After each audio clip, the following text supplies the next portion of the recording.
আসসালামু আলাইকুম রহমতুল্লাহি অবরাকাতু।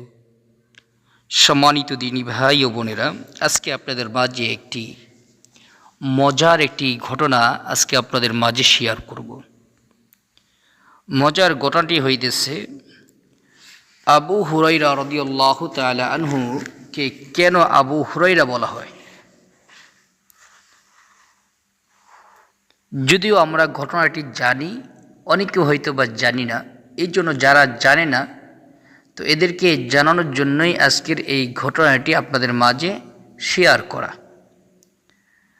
একদা হযরত আব্দুল্লাহ ইবনে রাফে রাদিয়াল্লাহু তাআলা আনহু হযরত আবু হুরায়রা রাদিয়াল্লাহু তাআলা আনহুকে জিজ্ঞেস করলেন, আপনাকে কেন আবু হুরায়রা বলা হয়?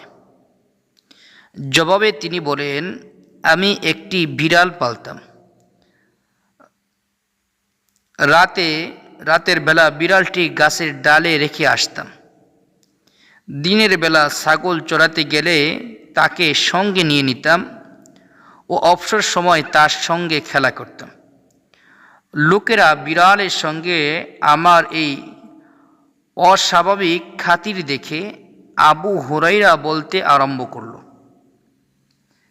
এই ঘটনাটি তিরমিজি শরীফ হাদিস নং 3885 নম্বর 3885 নম্বর। আবু হুরায়রা অর্থ বিড়ালওয়ালা, এটি তার উপনাম।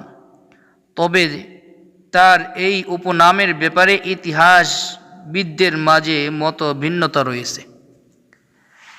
তাহলে আমরা জানলাম হযরত আবু হুরায়রা রাদিয়াল্লাহু তাআলা আনহুর নাম কেন আবু হুরায়রা হইল। তিনি বিড়ালকে পছন্দ করতেন, বিড়ালকে মহাব্বত করতেন, সব সময় বিড়াল তার সাথে রাখতেন, বিদায় তাকে আবু হুরায়রা নামে